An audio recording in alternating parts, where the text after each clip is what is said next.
Muy buenas noches a toda Bolivia y a todos quienes nos sintonizan a esta hora del domingo, 20:08 ya en todo el territorio del Estado Plurinacional a través de la pantalla del Avia Yala. Esto es, por supuesto, Coordenada Sur. Acá estamos con Juan Ramón Quintana también de manera virtual. Juan Ramón, grande abrazo. Igual, Andrés, muy buenas noches, un abrazo a la distancia y un saludo especial a nuestra teleaudiencia que domingo a domingo sigue esta ventanita de Coordenada Sur por Avia Yala.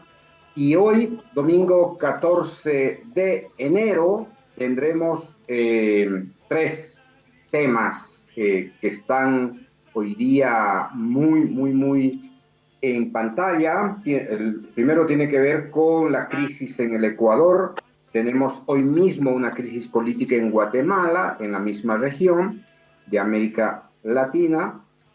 También estamos frente a un escenario muy crítico en el Mar Rojo. Se está haciendo cada vez más complejo este conflicto israelí-palestino. Continúa el genocidio en Gaza con más de 24.000 asesinatos, la mayoría de ellos niños y mujeres, y por supuesto otros temas como el de Ucrania han ocupado la atención de la geopolítica global.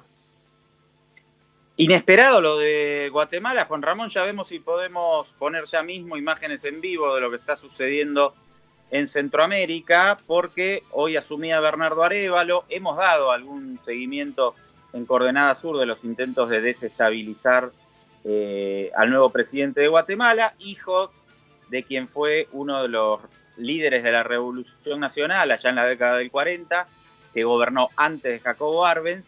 Y hoy nos encontramos, parecía que de alguna manera se encaminaba la soberanía popular guatemalteca, pero hoy una movida así de última hora, ilegalizando al partido de Bernardo Arévalo y generando una inestabilidad en el Congreso, donde tenía que jurar como presidente, tenía que hacerlo a las 4 de la tarde, hora local, ahora son las 7 y pocos minutos de la tarde, hora local, y de Guatemala, y hasta ahora Arévalo no pudo asumir. A ver si logramos conectarnos con La Paz y ver las imágenes en vivo de lo que está sucediendo en Guatemala. Yo por lo menos acá no la veo. Y nada, a la espera de si se define esta crisis de manera democrática o no. Está claramente instaurado un intento de golpe.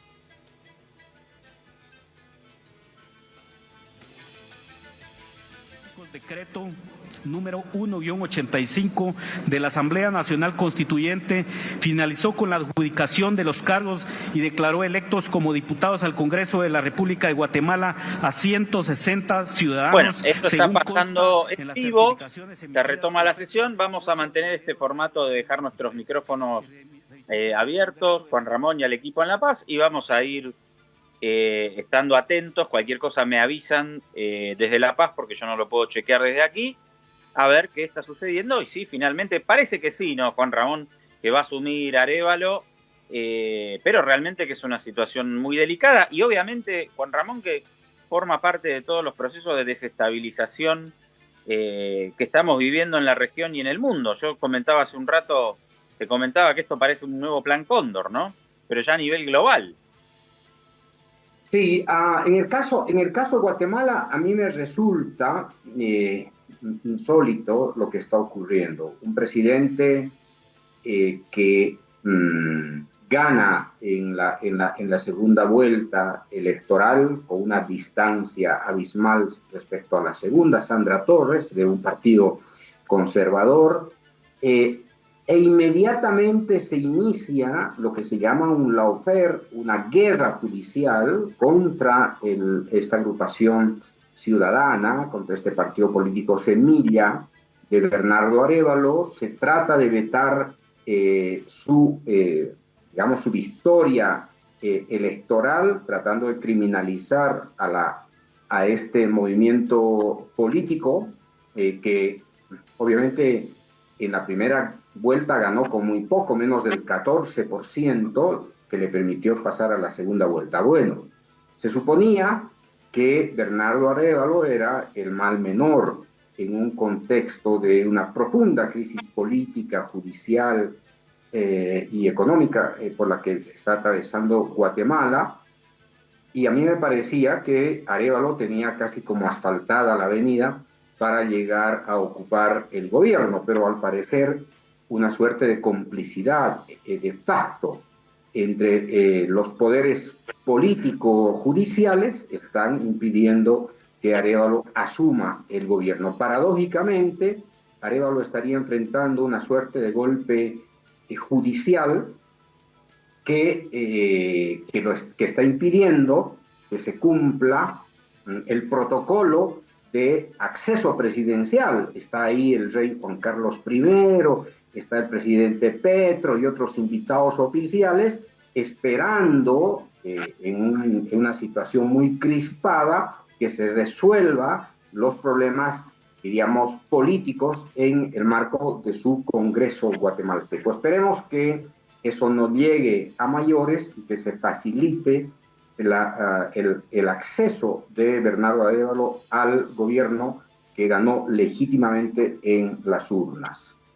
Pero es una situación inédita. Esto que vos mencionabas de que están todos los invitados internacionales, toda la fiesta organizada, y a último momento una decisión judicial dice, bueno, el partido de Arévalo queda suspendido, los diputados tienen que asumir su bancada de manera independiente y se hace ahí como un limbo legal. Cada vez es más complejo analizar y poder adivinar, Juan Ramón, cuáles serán los instrumentos de desestabilización que las clases dominantes impulsan cuando hay algún gobierno que no le resulta de su agrado, más allá de que haya sido elegido por la mayoría. Esto es tremendamente peligroso, inédito, porque vos mencionabas que están ahí todos los invitados y bueno, esperemos que pueda tener una resolución concreta. Además, hay que decirlo, hasta Estados Unidos está apoyando a Arévalo. Ya la representante que está en Ciudad de Guatemala dijo, no, Arévalo ya es el presidente y tiene que asumir y básicamente no jodan, ¿no? Que es lo que viene diciendo hasta la OEA de Luis Almagro hace varios meses. Pese a ello, siguen los intentos internos por tratar de quebrantar la soberanía popular. Realmente que es una situación complicada en toda la región y ahora, si te parece, pasamos. Esperemos poder ver durante la emisión en vivo la asunción de Arévalo. Cualquier cosa nos avisan desde La Paz. Y hablemos un rato de Ecuador, Juan Ramón. ¿Qué onda Ecuador? Podemos empezar a ver ya imágenes de la nota número 1 para que tengamos apoyos. Tenemos declaraciones, si querés las pedís en cualquier rato, Juan Ramón, de Correa, que describe la situación, del presidente Daniel Noboa, que me parece que es interesante analizar. Me parece que además de ser un presidente muy joven, lo dice Rafael Correa, ¿no? No está preparado para el cargo, es una responsabilidad que lo supera y además es evidente también que en este momento de nuestra región el tema del narcotráfico es muy delicado, tiene un avance y un empoderamiento muy grande en todas nuestras sociedades, pero evidentemente que Guatemala está llegando a un extremo. Yo creo que antes de llegar, Andrés, al contexto ecuatoriano, creo que es importante una mirada regional, qué está pasando en la región.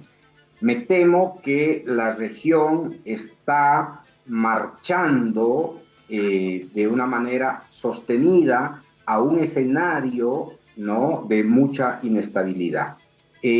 Guatemala en este momento encabeza, diríamos, ese contexto. Ecuador por la vía de la crisis de la inseguridad. La situación electoral en México se está haciendo cada vez más complicada. Ya no te tengo que hablar de la Argentina, hay como una especie de pausa, ¿no es cierto?, administrativa, gubernamental, un conjunto de interposiciones legales para impedir que se cumpla el decreto de necesidad de urgencia. La situación en el Perú no es nada halagadora y por supuesto en otros países la situación también se está complicando bastante. El propio presidente Petro, a pesar de su éxito económico relativo, está tratando de estabilizar la situación política, no le es muy fácil. La paz total que él está planteando creo que tiene dificultades internas, pero también externas. Venezuela está en una situación todavía diríamos, de indefinición electoral que se supone que tiene que llevarse a cabo este año. Y en el caso de Bolivia, Bolivia no es hoy día, ¿no es cierto?, el santuario de la estabilidad ni política ni económica. Es decir, estamos en una situación muy complicada, sin liderazgo regional. Andrés Lula creo que está muy ocupado de las cosas que le competen a su presidencia, el reposicionamiento del Brasil, AMLO de salida en México, Petro con los conflictos internos. No hay un liderazgo claro en la región, no hay un horizonte, diríamos, más o menos claro en la región. Y bueno, creo que el ápice de toda esta especie de incertidumbre regional ha sido o está concentrado en este momento en el Ecuador. Y tampoco ayuda, porque me parece que esto también, esta descripción regional, también, Juan Ramón, obviamente, y lo venimos tratando programa a programa en Coordenada Sur, tiene un correlato también global, ¿no? Y sobre todo con lo que estamos viendo en la región del Oriente Medio, pero lo vimos, como vos mencionabas antes, con el tema de Ucrania, la OTAN. Hay conflictos bélicos cada vez más incipientes. Ahora tenemos el tema del Mar Rojo, que lo venimos anticipando aquí también en Coordenada Sur desde que mostramos aquella imagen del barco explotado por rebeldes hutíes. Ahora la respuesta de Estados Unidos, pero me parece que la situación de Ecuador es extrema porque, a ver, podemos hacer un poco de memoria para ver cuándo fue la última vez que un Estado declara, un Estado, valga la redundancia, de guerra interna, ¿no? Y que asume a las bandas de narcotraficantes como un actor bélico interno, como una agresión bélica interna, con militares de nuevo cumpliendo labores de vigilancia y de represión interna. Ya hay algunas imágenes de violaciones a los derechos humanos. Entonces, la cosa, bueno, recordamos que estuvimos cubriendo el año pasado la elección del Ecuador, se asesinó a un candidato presidencial, se asesinaron a alcaldes municipales en distintas regiones del país. Esto está llegando a un extremo y bueno, hay que prestarle muchísima atención, y además me parece que forma parte, y lo veníamos hablando contigo, Juan Ramón, también, todo esto le viene como anillo al dedo a nuestra amiga y comandante Laura Richardson, porque además viene de la mano también, porque se está discutiendo en Argentina también, y esto no se puede ver solo en clave nacional, sino en regional, como vos lo mencionabas, el papel de las Fuerzas Armadas nuevamente en labores de represión interna. Se está discutiendo en Argentina, por la información que se maneja, ya está claro que el Ministerio de Defensa hará un cambio en la legislación argentina, cosa que no sucedía desde el fin de la dictadura, para que los militares cumplan un papel en esta guerra contra el narcotráfico.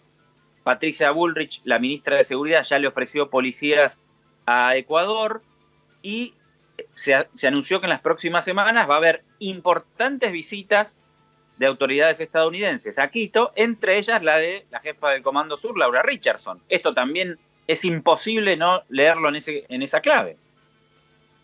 Sí, creo que detengámonos, Andrés, te propongo que nos detengamos unos minutos en el caso ecuatoriano, porque creo que va a ser muy pedagógico para tratar de entender su rebalse en términos de inseguridad y en términos de inestabilidad política. Creo que el caso de Ecuador es uno de los casos, yo creo que Ecuador está mostrando, desde mi perspectiva, el fracaso de dos grandes proyectos, Andrés. Primero, el fracaso del proyecto neoliberal, en primer lugar, y en segundo lugar, y en consecuencia, el fracaso del modelo de seguridad inherente al proyecto neoliberal. Dicho de otra manera, hoy día Ecuador está enfrentando una crisis de inseguridad que ha conducido al presidente Noboa, en primer lugar, a declarar a Ecuador en una situación de conflicto armado interno.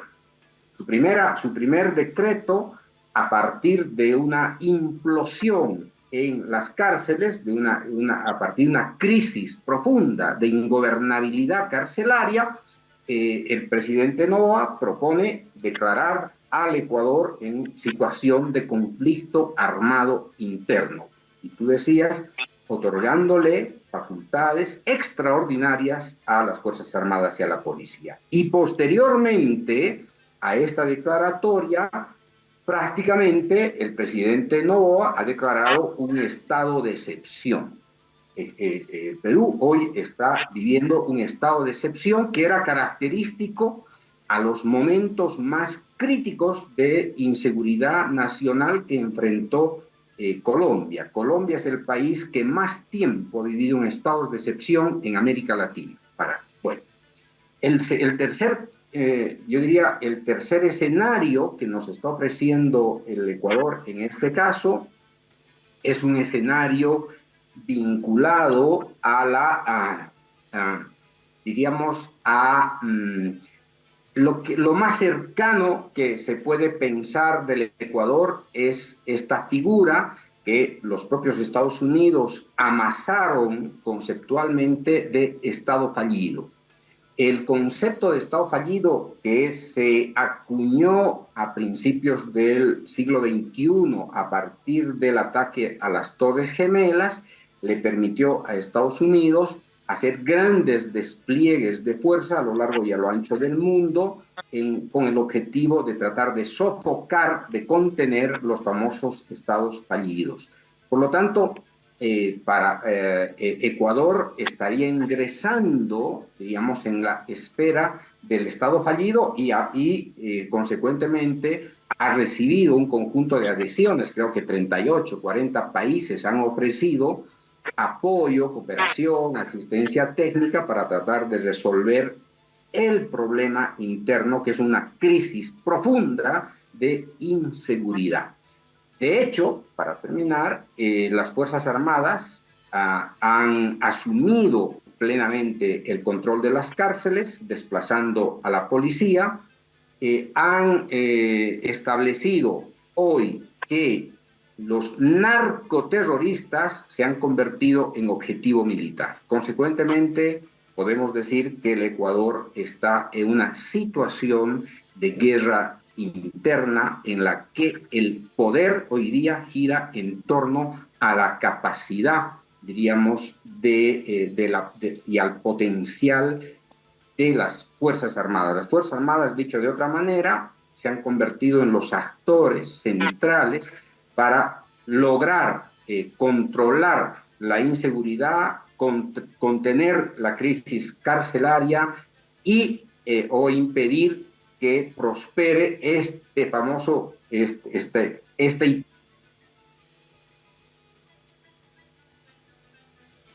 Ahí se congeló la imagen de Juan Ramón. Ya vamos a ver si lo podemos recuperar. Mientras tanto, yo les propongo... diríamos, del estado. Ahí está. Se cortó un ratito, Juan Ramón, tu testimonio.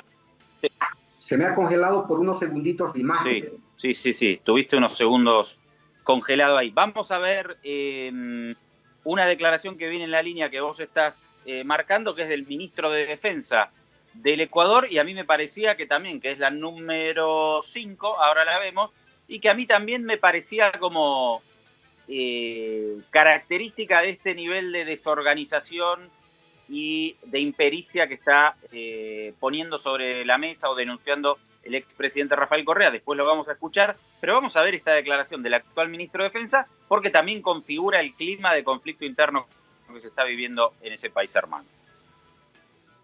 Soldados de mi patria, ayer los delincuentes cometieron un grave error, mostraron su verdadero rostro, y con ello el país y el mundo entero se dieron cuenta de la maldad que por años escondieron planificadamente en las oscuras tinieblas de su bajeza propia de sus organizaciones terroristas.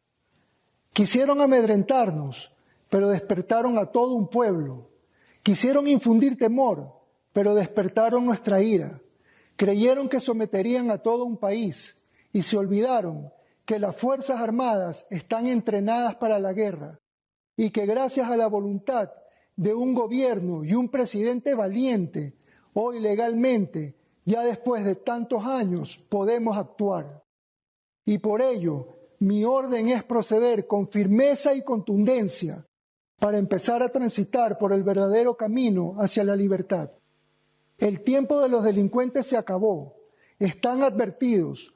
Cualquier acto terrorista desde ahora se convertirá inmediatamente en objetivo militar. La lucha por restablecer el orden y control es larga y no es fácil, pero ha iniciado. Este gobierno está del lado de las familias, la vida y la paz. Vamos a luchar y vamos a vencer. Reitero que tienen el apoyo de toda la ciudadanía y también el apoyo político y legal que necesitaban. La paz no se anhela, se la lucha, y la lucha comenzó. Ustedes pidieron mi apoyo, ya lo tienen. Ahora estás viendo Coordenada Sur.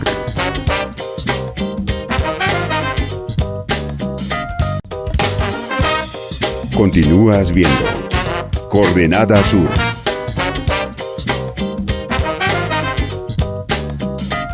Acá, Juan Ramón, hay un elemento también que me parece que esto es un quiebre de época, o marca un clima de época todas estas situaciones. Yo estaba pensando que si los estados tenían, y las dictaduras de los 70 tuvieron como enemigos, porque ese discurso de guerra se aplicaba contra las guerrillas marxistas, comunistas en los 60 y en los 70, ¿no? Cuando había también una doctrina de enemigo interno que venía desde Estados Unidos en el marco de la Guerra Fría.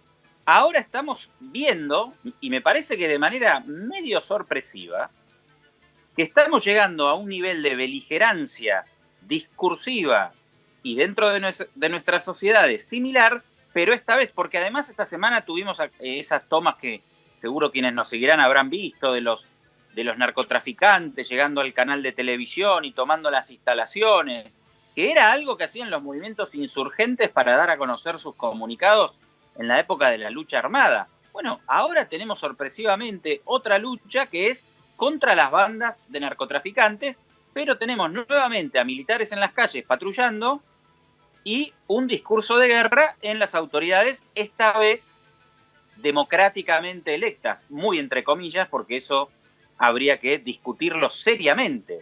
El proceso que llevó al actual presidente a ejercer la primera magistratura en el Ecuador, habría que discutirlo muy seriamente justamente por algo que vos mencionabas que se está aplicando contra Bernardo Arévalo en Guatemala, y es la guerra jurídica que en el caso de Ecuador cayó sobre la Revolución Ciudadana y Rafael Correa. Pero estas imágenes que vemos en pantalla, Juan Ramón, marcan una nueva era.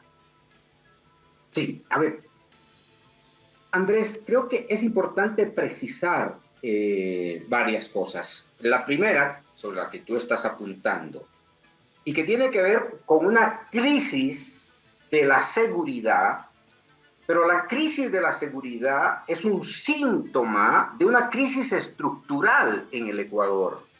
Y me temo que están confundiendo la sombra con el árbol. El presidente Noboa y su ministro de Defensa, que es un TikToker, solamente para que te des cuenta en manos de quién están las Fuerzas Armadas, ¿no es cierto? Entonces, lo primero que te venden es un discurso de guerra. Es decir, frente a un problema de inseguridad que tiene que ver con una respuesta de distinta naturaleza y no con una respuesta militar, lo primero que te venden es el discurso de la guerra. Bueno, preparémonos. Pero Juan Ramón, sí. Discúlpame una pequeña interrupción. Vos decís, el ministro de Defensa de Ecuador es un TikToker. Sí. Y el presidente de Ucrania es un actor de serie de Netflix. Exactamente. Claro, pero en esas manos, por eso lo que quiero figurar con esto es que es un problema de época global. No es Ecuador, Argentina, Bolivia. Esto es un delirio global, Juan Ramón. Así es. Bueno, perdón, fíjate con Bukele, Bukele, fíjate con Trump, ¿no es cierto? Fíjate con el propio Bolsonaro. Bueno, estamos en una crisis, efectivamente, yo diría, de liderazgo de Estado que nos sobrepasa frente a la complejidad post-pandémica y frente a una crisis global, diríamos, en la propia economía y en la política. Bueno, pero en el caso del Ecuador, Andrés, me temo que se está tratando, ¿no es cierto?, de confundir los términos. Estamos en el Ecuador enfrentando una crisis de inseguridad, pero que responde a una crisis estructural que tiene que ver con la economía y obviamente que tiene que ver con las propias instituciones y la propia política. En los últimos 7 años, Andrés, ojo, la situación de la seguridad se ha transformado de una manera radical. Con el gobierno del presidente Correa, la situación de la seguridad estaba absolutamente controlada. Ecuador era el segundo país en América Latina más seguro. Estoy hablando con un indicador del 5.8% de homicidios por cada 100.000 habitantes. Ojo, el segundo país más seguro de América Latina. Y entre el año 2017 y hoy, Andrés, el indicador de la tasa de homicidio es del 46 homicidios por cada 100.000 habitantes, compañero. El año pasado.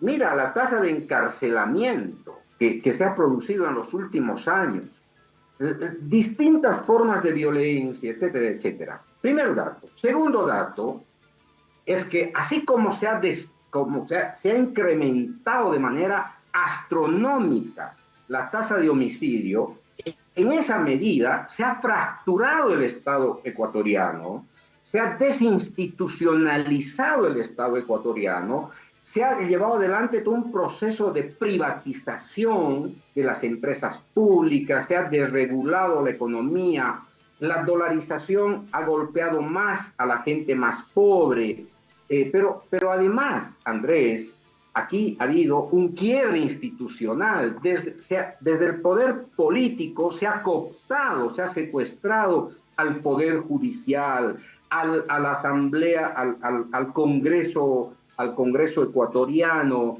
se ha desmantelado la institucionalidad de la seguridad. Es decir, con el gobierno de Lenín Moreno, más el tiempo que le ha tocado a Guillermo Lasso, prácticamente la situación institucional del Estado ecuatoriano se ha desplomado. Y como consecuencia de ese desplome, que ha tenido un golpe durísimo en el ámbito de la seguridad, obviamente se ha producido una crisis carcelaria, ¿no? Diríamos de efectos bíblicos, que hoy día está viviendo el Ecuador. Por lo tanto, el problema no es solamente la inseguridad, Andrés. El problema es más estructural. Y la respuesta que se está dando a ese problema estructural es una respuesta armada. Ese es un suicidio para el Estado ecuatoriano. Vamos a escuchar al presidente Rafael Correa. La nota número 4, por favor. Nos damos 2 minutitos para escucharlo al expresidente Correa y seguimos aquí en Coordenada Sur. Es crimen organizado, hay varios grupos delictuales, están cosechando lo que sembraron estos 7 años de odio, de persecución, de destrucción del Estado de Derecho. En 2018 dieron a través de una consulta totalmente mañosa, manipulada, sin control constitucional, la cultura de la trampa, ¿no?, que caracteriza lastimosamente a Latinoamérica, dieron un golpe de Estado.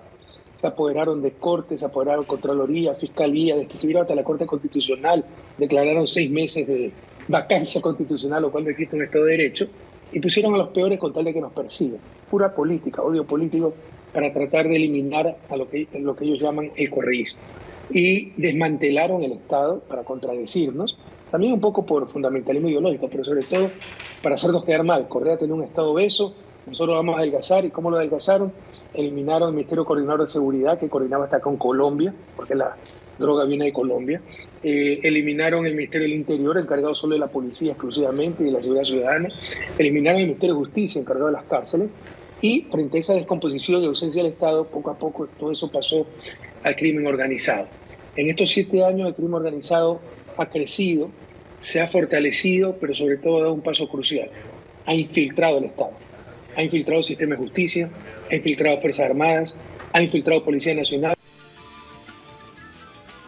Bueno, el desguazamiento del Estado, que es el eterno programa de la derecha con el aval de Washington, del Fondo Monetario. Esto es muy fuerte. En Argentina ahora está muy de moda, por supuesto, con Javier Milei, que tiene unas ideas delirantes en torno a achicar o hacer desaparecer prácticamente el Estado, y por supuesto que parte de los resultados después es el desastre económico, social y de seguridad que estamos viendo ahora en el Ecuador.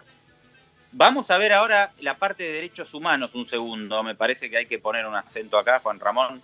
Veamos la nota número 6 y escuchemos el audio y lo vamos comentando un poquito. Vamos a ver a un grupo de militares en una acción de represión interna, obligando a un grupo de ciudadanos supuestamente integrantes de los Choneros, que son una de las bandas delictivas o ahora llamadas terroristas. Y, a ver, mejor veámoslo.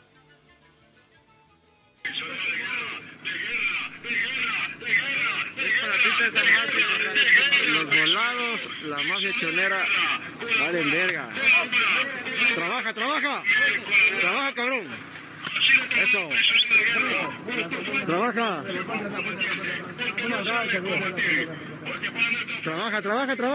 verga. Eso, trabaja, verga.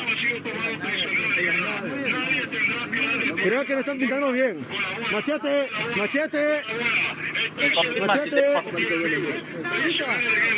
Usted solo va a pintar bien. Una brocha. Sáquese aquí. Una brocha, viejo. Aguanta, ¿cómo te da?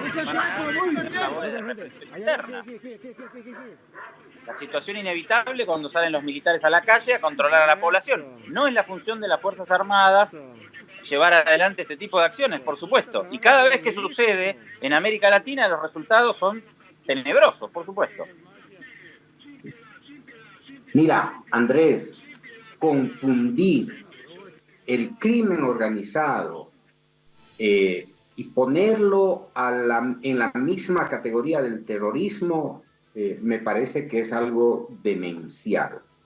Es demencial, porque desde esa perspectiva, las Fuerzas Armadas asumen que cualquier organización aparentemente criminal vinculada con el narcotráfico va a ser considerado un objetivo militar, y en un contexto de estado de excepción y en una declaratoria, ¿no es cierto?, de conflicto armado interno, prácticamente estas organizaciones criminales van a ser consideradas objetivos militares y por lo tanto sujetos de eliminación.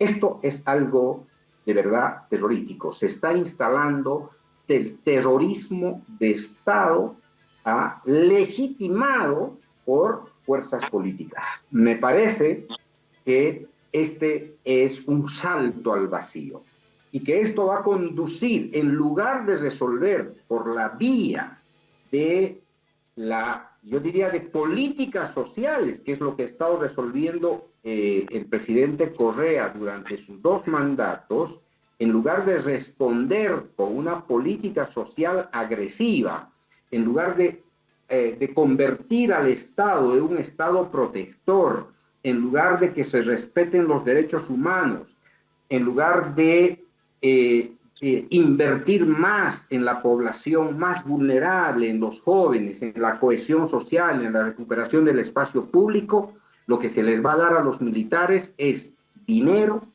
armas, ¿no es cierto?, y posibilidad de adquirir arsenales que van a convertir la lucha contra el delito en una guerra, por lo tanto, en un escenario desproporcionado. Esto probablemente le haya dado resultado a algún gobierno en los primeros meses, pero a mediano plazo eso se convierte prácticamente en una guerra social. Y estamos hoy día, desafortunadamente, estamos cumpliendo de alguna manera, ¿no es cierto?, lo que se puede llamar esto la profecía del Comando Sur. El Comando Sur en los últimos 20 años ha establecido el imperativo de luchar contra organizaciones criminales desde la perspectiva de la militarización. Y ahí tenemos al Ecuador. La pregunta es, ¿el Ecuador es un laboratorio para el cumplimiento de estas profecías autocumplidas, así como lo es el Perú o así como lo es el Paraguay, para una incursión militarizada desde los Estados Unidos con apoyo de los países en la región, o es que este fenómeno responde, insisto, a problemas estructurales que requieren otra solución? Juan Ramón, te propongo un cambio de escenario. Mirá la imagen que vamos a poner ahora en pantalla. Es la nota 14, si no me equivoco. Sí, vamos a ver la nota 14. Mantenemos nuestras ventanitas abiertas. Un cambio de escenario regional y global. Una enorme cantidad de gente, se calcula que 1 millón de personas. Escuchemos un poquito el audio.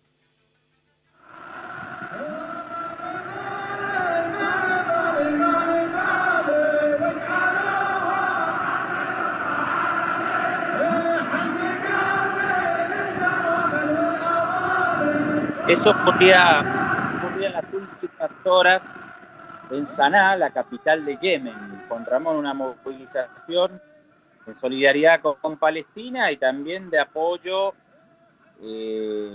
a un grupo político que controla la capital de Yemen, que son los hutíes, que tienen el apoyo de la República Islámica de Irán, que tienen identificación con Hamás, que han llevado adelante acciones militares para defender al pueblo palestino de las agresiones israelíes y han recibido una declaratoria de guerra y estos últimos días también bombardeos selectivos, entre comillas, por parte de la Fuerza Aérea de Estados Unidos y de la del Reino Unido. Venimos hablando hace tiempo sobre la situación de Yemen y del Mar Rojo y la cosa se está complicando y mirá el nivel de movilización importante, ¿no? Impresionante. Me temo que Estados Unidos, yo creo que la alianza anglosajona está abriendo las puertas del infierno en el Oriente Medio, en el Oriente Próximo. Me temo, Andrés, que este conflicto este genocidio de Israel contra el pueblo palestino, ¿no es cierto?, apoyado de manera militante, con recursos, con apoyo político, diplomático, por Occidente, y particularmente por Estados Unidos, Inglaterra, Alemania, Francia y otros países, me temo que están abriendo las puertas del infierno, no solamente en Medio Oriente, sino también en el norte de África. Y entonces, fíjate que hoy día estamos enfrentando un incremento abrupto, aunque por el momento gradual, de los precios del petróleo, y el impacto de los precios del petróleo a escala global, me temo que van a ir escalando, si es que no se disparan, ¿no es cierto?, en la medida en que se agrave el conflicto. Pero hoy día el Mar Rojo se ha convertido en el escenario de esta conflictividad entre Occidente y los países, de alguna manera, musulmanes. Y los hutíes hoy día están poniendo en jaque a las potencias. ¿Qué son los hutíes? Los hutíes prácticamente son un brazo armado, ¿no?, yemení, que defiende, ¿no es cierto?, a Palestina y que pretende ponerle límite al genocidio interviniendo militarmente en el Mar Rojo. Esto está desatando la furia de estos supremacistas occidentales de Estados Unidos, Inglaterra, Alemania, Francia y otros países de Europa que no están viendo las terribles consecuencias, no solamente militares, sino también políticas, económicas y sociales. Me temo que va a haber un rebrote musulmán muy fuerte, un rebrote que va a ir mucho más allá de los límites que habían sido contenidos hasta este momento. Ya lo ha advertido China, lo está advirtiendo de manera serena Rusia, y estos señores se están tapando los oídos y ojalá no se produzcan escenarios de verdad catastróficos para estas potencias.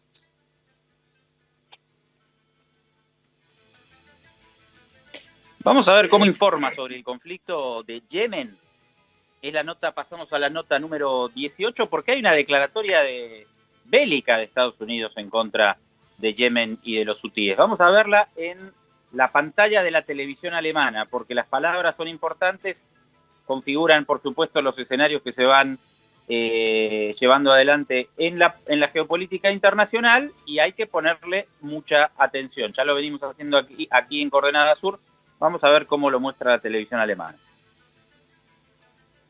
En Ucrania está congelado, apenas se mueve, pero esto no quiere decir que no haya guerra. No, hay una guerra intensa para mantener la línea. Volvamos. Intentan avanzar y los ucranianos... Volvamos. Es un error mío. Sí. Es un error mío. Hay otra nota de 18 que es cómo informa Yemen. A ver si la podemos poner en pantalla.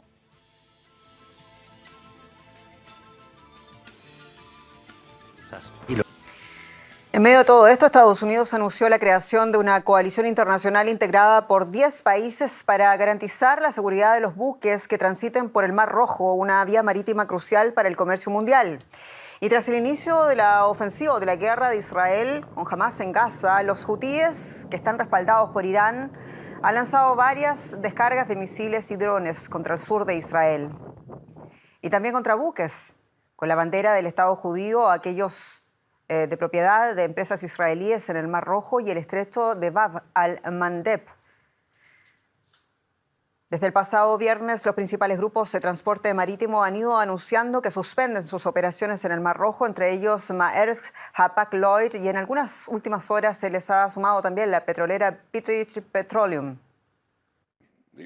Estos ataques son temerarios, peligrosos y violan el derecho internacional. Por eso estamos en el proceso de formar una coalición internacional para hacer frente a esta amenaza. Permítanme recordarles que no es un problema exclusivo de Estados Unidos, sino un desafío internacional que exige una acción colectiva. ¿Le suena el discurso de Juan Ramón otra vez? ¡Qué peligro todo esto! Le cuento que en las últimas horas Irán detuvo o incautó un barco carguero de bandera estadounidense en el Golfo Pérsico, y esto también es una noticia. Esto sucedió hace muy pocas horas, se difundieron las imágenes esta tarde, en el transcurso de este domingo, y es un elemento también que, ya conociendo el paño de cómo se van moviendo estas cosas, es un elemento al que hay que prestarle muchísima atención. Ya cada vez los frentes de combate son mayores. Está ya Hezbollah lanzando ataques, el movimiento libanés chiita lanzando ataques contra Israel, y también la resistencia iraquí chiita ha lanzado una serie de ataques contra una base militar estadounidense en Siria.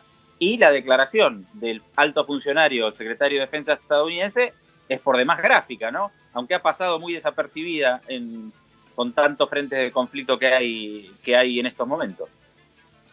Sí, yo creo que hay varios frentes de conflicto, pero sería interesante, Andrés, explicar que el Mar Rojo es un escenario de una intensísima actividad de comercio global que traslada insumos desde el Asia, pasa por el Mar Rojo, por el estrecho de Djibouti, ¿no es cierto?, que está relativamente controlada por los yemeníes, pero además atraviesa el Mar Rojo y esa mercadería sale por el Canal de Suez para cortar la llegada hasta Europa.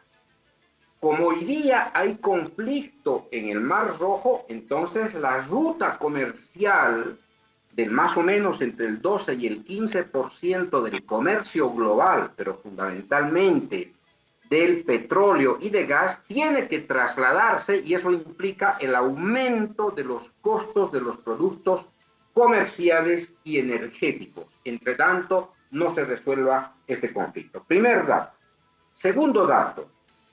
Uno tiene que estar en desacuerdo, Andrés, que una fuerza militar hoy yemení, como los hutíes, tengan que asumir, ¿no es cierto?, arbitrariamente el papel de interferencia en el comercio global.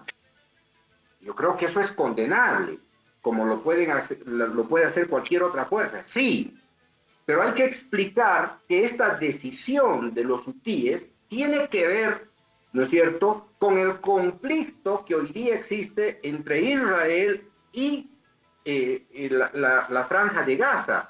Y el objetivo es que los hutíes se solidarizan con los palestinos para impedir el genocidio. Fíjate.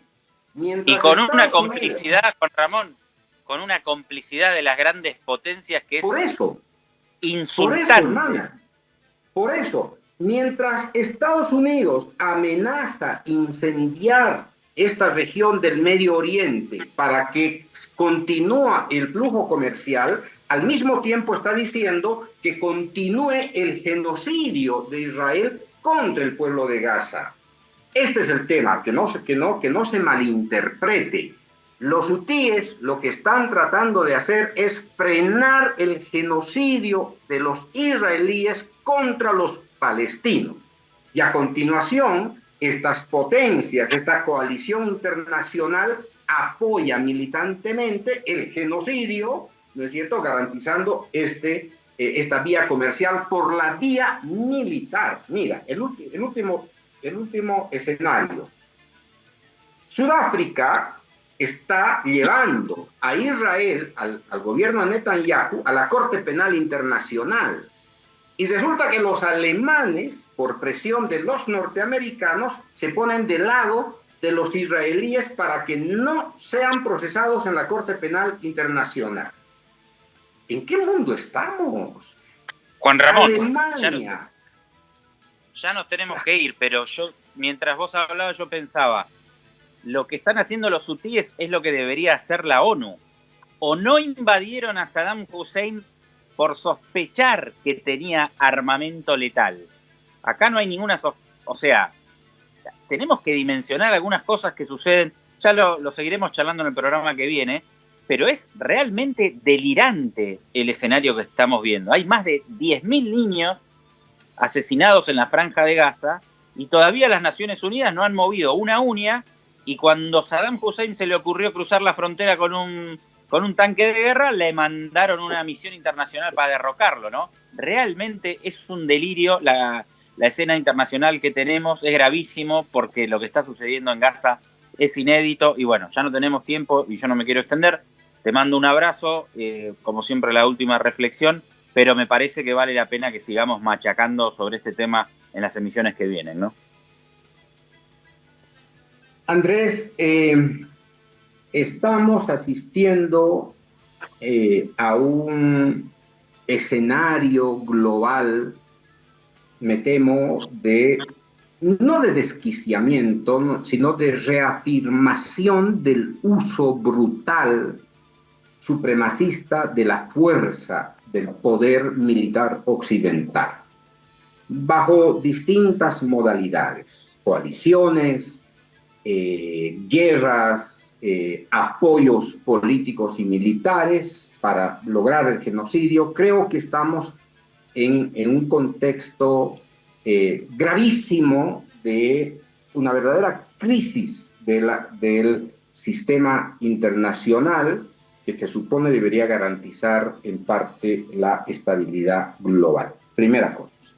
La segunda cosa, América Latina está empezando a vivir un nuevo momento, un nuevo contexto de inestabilidad política, de incremento insisto, de estas profecías autocumplidas del Comando Sur para una intervención militar, estamos en un proceso de agudizamiento de la militarización y por lo tanto de otorgamiento a la centralidad militar en un contexto de democracia. Y entonces las democracias hoy día están empezando a ser cada vez más deleznables, las democracias están cada día más asediadas en nombre de la lucha contra el crimen organizado, la seguridad pública, etcétera, etcétera. Cada día estamos más en manos de las Fuerzas Armadas que no tienen capacidades ni condiciones ni la suficiente, yo diría, habilidad como para controlar los escenarios de la inseguridad y el delito. Y obviamente estamos en un escenario en el que los gobiernos democráticos delegan estas misiones a fuerzas militares, provocando escenarios de una conflictividad mayor que, por supuesto, violan los derechos humanos. Así que hay que ponerle muchísima atención al caso ecuatoriano. Me temo que el caso ecuatoriano se convertirá en un laboratorio para la irradiación del modelo de militarización abierta, explícita, apoyada por el Comando Sur y coalición de países para tratar de resolver la famosa amenaza del crimen organizado transnacional, que no es nada más ni nada menos que un síntoma y no la enfermedad. La enfermedad se llama neoliberalismo y la enfermedad se llama asedio imperial norteamericano en América Latina. Y con esto me despido, querido Andrés, un gran abrazote para ti y espero verte el próximo domingo por este mismo canal de Avia Yala y a esta misma hora en nuestro programa de Coordenada Sur. Dale, un abrazo. Cuídense todos.